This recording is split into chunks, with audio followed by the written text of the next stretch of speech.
अभिवादन। आज हम भारत के टैक्स सिस्टम में एक और बड़े बदलाव की बात कर रहे हैं, जिसे कुछ लोग जीएसटी 2.0 भी कह रहे हैं। जी। और कहा जा रहा है कि ये बदलाव सीधे आम इंसान की जेब पर असर डालेंगे, कहीं राहत तो कहीं शायद थोड़ी मुश्किल। हाँ बिल्कुल। हमारे पास एनडीटीवी के एक यूट्यूब वीडियो का विश्लेषण है जो इन नए नियमों को समझने में मदद करता है।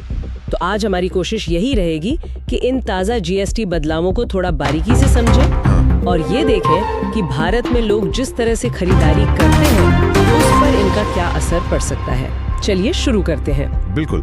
और देखिए, ये सिर्फ टैक्स की दरों का ऊपर नीचे होना भर नहीं है। अच्छा। ये बदलाव सरकार की बदलती सोच को दिखाते हैं। मतलब वो किन चीजों को सस्ता या महंगा करके लोगों के खर्च करने के तरीकों पर असर डालना चाहती है। एनडीटीवी की रिपोर्ट में प्रधानमंत्री के हवाले से भी ये बात आई है कि ये कोशिश मध्यम वर्ग, युवाओं, किसानों, महिलाओं, मतलब लगभग सभी को ध्यान में रखकर की गई है। तो आज हम उन 10 बड़े बदलावों पर बात करेंगे जिनका जिक्र स्रोत में है, उनके पीछे की सोच क्या है और उनके संभावित नतीजे क्या हो सकते हैं, ये समझने की कोशिश करेंगे। ठीक है, तो सबसे पहले जो चीज सबसे ज्यादा ध्यान खींच रही है वो है स्लैब्स का सरलीकरण। जी। पहले जहां कई सारी दरें थीं, अब सुना है ज्यादातर चीजों के लिए मुख्य रूप से 2 ही दरें होंगी, 5% और 18%। हाँ बिल्कुल।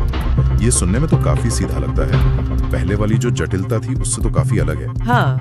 देखने में ये सरलीकरण की दिशा में एक बड़ा कदम लगता है। स्रोत यही बताता है कि इसका मुख्य लक्ष्य टैक्स प्रणाली को आसान बनाना है। आसान बनाना कैसे? सोच ये है कि कम दरें होने से कंपनियों के लिए हिसाब किताब रखना, मतलब कंप्लायंस, हाँ। वो आसान होगा। अच्छा। और साथ ही खरीदारों और बेचने वालों दोनों के लिए कीमतों में ज्यादा पारदर्शिता आएगी। मतलब किस चीज पर कितना टैक्स है ये समझना आसान हो जाएगा। ठीक है। और इसी से जुड़ा एक और बड़ा बदलाव है, वो 12% और 28% वाले स्लैब। हाँ, वो तो लगभग खत्म ही कर दिए गए हैं। सच में? खत्म। हाँ। एनडीटीवी की रिपोर्ट तो यही कहती है। इन दरों में आने वाली ज्यादातर चीजों को अब या तो 5% में डाल दिया गया है या फिर 18%। अच्छा। कुछ अपवाद जरूर होंगे, लेकिन हाँ, ये एक बड़ा कदम है। खासकर उन चीजों पर बड़ा असर डालेगा जो ना बहुत सस्ती थी ना बहुत महंगी। मतलब मिड रेंज वाली चीजें। बिल्कुल। अगर हम इसे बड़ी तस्वीर में देखें तो ये एक तरह से आप कह सकते हैं उपभोग को दिशा देने की कोशिश है। कैसे? सरकार कुछ चीजों को सस्ता करके शायद उनकी मांग बढ़ाना चाह रही हो और कुछ को महंगा करके उनका इस्तेमाल कम करना। ये टैक्स नीति के जरिए बाजार को प्रभावित करने का एक तरीका है। ये देखना दिलचस्प होगा कि क्या ये 2 दरें वाकई जमीन पर जटिलता कम करती हैं। हाँ, खासकर उन व्यवसायों के लिए जिनके पास अलग अलग श्रेणियों के उत्पाद या सेवाएं हैं। अच्छा, तो ये तो हुई संरचना की बात। अब आते हैं उन चीजों पर जिनका सीधा असर घर के बजट पर पड़ेगा। सुन, जैसे स्वदेशी के मंत्र से ताकत मिली, वैसे ही देश की समृद्धि को भी स्वदेशी के मंत्र से ही शक्ति मिली। सुनने में आया है कि रोजमर्रा के इस्तेमाल की कई चीजें सस्ती हो रही हैं। हाँ, ये आम परिवारों के लिए शायद सबसे बड़ी राहत की बात है। जैसे? स्रोत के अनुसार जैसे हेयर ऑयल, साबुन, डिटर्जेंट पाउडर, ऐसी कई घरेलू जरूरत की चीजें, हाँ, जो पहले 12% या शायद 18% के दायरे में आती थीं, अब उन्हें 5% वाले स्लैब में लाया गया है। ओह, 5% में? जी। इसका सीधा मतलब है कि इन चीजों पर टैक्स कम लगेगा, तो उम्मीद है कि कीमतें भी कम होंगी। यानी औसत परिवार की महीने की बचत में थोड़ा इजाफा हो सकता है। हाँ बिल्कुल। और शायद इससे घरेलू खपत को भी कुछ बढ़ावा मिले, जो अर्थव्यवस्था के लिए जरूरी है। बिल्कुल। छोटी छोटी बचतें मिलकर भी बड़ा असर डाल सकती हैं। और देखिए, इसी कड़ी में छात्रों और उनके परिवारों के लिए भी एक अहम कदम उठाया गया है। छात्रों के लिए क्या? एनडीटीवी का विश्लेषण बताता है कि स्टेशनरी का सारा सामान, जैसे पेंसिल, रबर, शार्पनर, स्कूल की कॉपियां, ये सब, हाँ। इन सब पर अब कोई जीएसटी नहीं लगेगा। मतलब ये पूरी तरह टैक्स फ्री हो गए हैं, 0 रेटेड। क्या बात है, ये तो वाकई शिक्षा से जुड़ा एक बहुत महत्वपूर्ण फैसला लगता है। हाँ बिल्कुल। क्या स्रोत में इसके पीछे की सोच पर कुछ और बताया गया है? हाँ, उद्देश्य साफ है, शिक्षा पर होने वाले खर्च के बोझ को कम करना। माना जा रहा है कि इससे स्कूल जाने वाले बच्चों के परिवारों को सीधी राहत मिलेगी और शायद शिक्षा की पहुंच बढ़ाने में भी मदद मिलेगी। शिक्षा की लागत घटाने की दिशा में ये एक ठोस कदम दिखता है। ठीक है। रोजमर्रा की जरूरतें और शिक्षा के बाद स्वास्थ्य एक और अहम पहलू है। जी। यहाँ भी कुछ बदलावों की बात हो रही है, खासकर दवाओं और बीमा को लेकर। जी हाँ, स्वास्थ्य के मोर्चे पर भी बड़ी राहत दी गई है। स्रोत के मुताबिक 36 बेहद जरूरी जीवन रक्षक दवाएं। अच्छा, कौन सी? जिनमें कैंसर और दिल की बीमारियों के इलाज में काम आने वाली दवाएं भी शामिल है, उन्हें या तो कम टैक्स वाले 5% स्लैब में डाल दिया गया है 5%? या फिर पूरी तरह टैक्स मुक्त कर दिया गया है, मतलब जीरो रेटेड। ओह, इसका मतलब है कि गंभीर बीमारियों का इलाज शायद सस्ता हो सकता है। हाँ, ये तो बहुत से लोगों के लिए बड़ी खबर है। निश्चित रूप से लक्ष्य यही है कि जीवन बचाने वाला इलाज ज्यादा से ज्यादा लोगों की पहुंच में आ सके। और इसके अलावा बीमा लेने वालों के लिए भी अच्छी खबर है। बीमा में क्या? एनडीटीवी की रिपोर्ट साफ करती है कि सभी व्यक्तिगत जीवन बीमा और स्वास्थ्य बीमा पॉलिसियों पर अब कोई जीएसटी नहीं लगेगा। कोई जीएसटी नहीं? 0%। इन्हें पूरी तरह छूट दे दी गई है। वाह, तो पॉलिसी रिन्यू कराते समय या नई पॉलिसी लेते समय अब जीएसटी का अतिरिक्त बोझ नहीं पड़ेगा। सही कहा। इससे न सिर्फ पॉलिसी धारकों पर वित्तीय बोझ कम होगा, बल्कि ये सरकार के स्वास्थ्य पहले वाले नजरिए से भी मेल खाता है। हाँ, ये भी हो सकता है कि लोग अब बीमा लेने के लिए ज्यादा प्रोत्साहित हों। बिल्कुल, क्योंकि ये अब तुलनात्मक रूप से सस्ता हो जाएगा। तो हमने देखा कि जरूरत की चीजें, स्टेशनरी, दवाएं, बीमा, इन सब पर राहत दी गई है।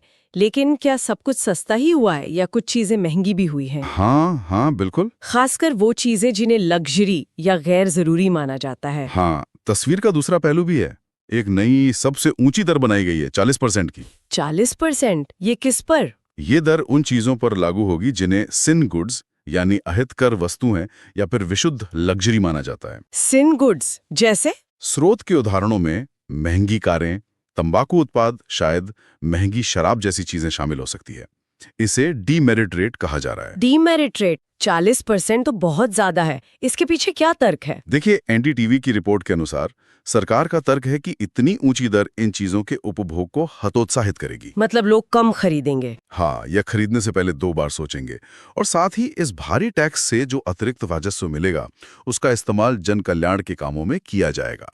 अच्छा, तो ये एक तरह से सामाजिक व्यवहार को प्रभावित करने और राजस्व बढ़ाने दोनों का मिलाजुला प्रयास है। तो एक तरफ सिगरेट, महंगी शराब जैसी चीजें महंगी होंगी, हाँ, दूसरी तरफ साबुन, तेल सस्ता होगा। ये एक तरह का संतुलन बनाने की कोशिश लगती है। बिल्कुल। हाँ। और इसी संतुलन का एक और उदाहरण है कपड़ों और बाहर खाने पर। अच्छा, वो कैसे? स्रोत बताता है कि 5,000 रुपए से ज्यादा कीमत वाले ब्रांडेड कपड़े अब महंगे हो सकते हैं। ओह, इसी तरह महंगे रेस्टोरेंट यानी फाइन डाइनिंग में खाना भी अब ज्यादा महंगा होगा। इन पर अब 18% जीएसटी लगेगा। 18%? ये पहले से ज्यादा है। हाँ, कुछ मामलों में ये पहले की दरों से ज्यादा हो सकता है। यानी अगर कोई महंगी ब्रांडेड शर्ट खरीदता है या किसी फैंसी रेस्टोरेंट में जाता है तो उसे अब ज्यादा टैक्स देना होगा। हाँ, लगता तो यही है। यहाँ रणनीति यही दिखती है कि जो लोग विलासिता पर खर्च करने में सक्षम हैं, उनसे ज्यादा टैक्स लिया जाए, ताकि आम जरूरत की चीजों पर बोझ कम रहे। बिल्कुल सही, ताकि बुनियादी जरूरतों पर टैक्स का बोझ कम रखा जा सके। अच्छा, और गाड़ियों और इलेक्ट्रॉनिक्स के बारे में क्या वहाँ भी कुछ बदलाव है? आजकल ये भी घर घर की जरूरतें बनती जा रही हैं। हाँ, यहाँ भी कुछ राहत दी गई है, खासकर एंट्री लेवल सेगमेंट में। एंट्री लेवल मतलब छोटी या कम कीमत वाली कारें और रोजमर्रा के इस्तेमाल वाले इलेक्ट्रॉनिक्स जैसे पंखे, कूलर, वॉशिंग मशीन। अच्छा, एनडीटीवी का विश्लेषण कहता है कि ये चीजें जो पहले शायद 28% जैसे ऊंचे स्लैब में थी, उन्हें अब 18% वाले स्लैब में लाया गया है। ओह, तो नई गाड़ी या वॉशिंग मशीन खरीदना अब थोड़ा सस्ता हो सकता है? उम्मीद तो यही है। उद्योग जगत, जैसा कि स्रोत में इशारा किया गया है, इसे लेकर काफी उत्साहित है। उन्हें क्या लगता है? उन्हें लगता है कि इससे खासकर त्योहारों के मौसम में बिक्री बढ़ेगी। हाँ, फेस्टिव सीजन में। जी, ये ऑटोमोबाइल और कंज्यूमर ड्यूरेबल सेक्टर को, जो शायद कुछ समय से सुस्ती का सामना कर रहे थे, एक जरूरी बूस्ट दे सकता है। और आखिर में पर्यटन और होटल इंडस्ट्री के लिए भी कुछ है। महामारी के बाद ये सेक्टर काफी प्रभावित हुआ था। हाँ, उनके लिए भी एक अच्छी खबर है। स्रोत बताता है कि होटल में ठहरना अब सस्ता हो सकता है। कितना सस्ता? अगर किसी होटल के कमरे का एक रात का किराया 10,000 रुपए से कम है, तो उस पर अब सिर्फ 5% जीएसटी लगेगा। सिर्फ 5%? पहले कितना था? पहले ये दर 12% थी। अरे वाह, 12% से सीधा 5%। ये तो काफी बड़ा अंतर है। जी हाँ, इससे तो घरेलू पर्यटन को काफी बढ़ावा मिलना चाहिए। बिल्कुल। उम्मीद यही है कि इससे लोग ज्यादा यात्रा करेंगे होटलों की बुकिंग बढ़ेगी और इस इंडस्ट्री को उभरने में मदद मिलेगी। हाँ, यात्रा सस्ती होने से लोग शायद वीकेंड ट्रिप्स या छोटी छुट्टियों की योजना ज्यादा आसानी से बना पाएंगे। सही कहा। तो कुल मिलाकर देखें तो ये नए जीएसटी बदलाव एक तरह से भारत में खर्च करने की प्राथमिकताओं को फिर से तय करने की कोशिश जैसे लगते हैं। हाँ, एक रिकैलिब्रेशन कह सकते हैं। हाँ, रिकैलिब्रेशन। रोजमर्रा की जरूरतें, स्वास्थ्य, शिक्षा सस्ती हो रही हैं, जबकि लग्जरी और कुछ हद तक गैर जरूरी मानी जाने वाली चीजें महंगी। जैसा कि एनडीटीवी की रिपोर्ट भी इशारा करती है, ये एक बड़ा बदलाव है। तो इन सब का निचोड़ क्या है? देखिए, कागज पर तो ये बदलाव कई वर्गों को राहत देते दिखते हैं और टैक्स प्रणाली को सरल बनाने का दावा भी करते हैं। लेकिन असली परीक्षा तो तब होगी जब ये जमीन पर लागू होंगे। हाँ। क्या कीमतें वाकई उतनी कम होंगी जितना टैक्स घटा है? हाँ, ये बड़ा सवाल है। क्या कंपनियां इस राहत का फायदा ग्राहकों तक पहुंचाएंगी? और क्या ये सरलीकरण वास्तव में कारोबारियों के लिए चीजों को आसान बनाएगा? या फिर नई दरें और नियम कुछ नई उलझनें पैदा करेंगे? बिल्कुल।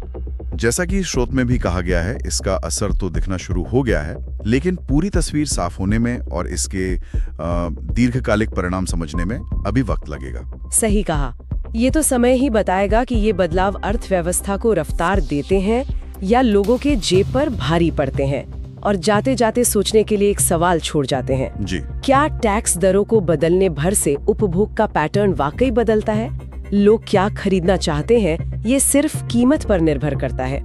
ये एक दिलचस्प सवाल है। और क्या 2 मुख्य स्लैब और एक डीमेरिट स्लैब वाली ये व्यवस्था वाकई उस एक राष्ट्र एक टैक्स की मूल भावना के करीब है जिसकी बात जीएसटी लाते समय की गई थी? या ये खुद में एक नई जटिलता की शुरुआत है? हाँ, ये कुछ ऐसे सवाल हैं जिन पर आने वाले समय में नजर बनाए रखने और सोचने की जरूरत होगी। बिल्कुल।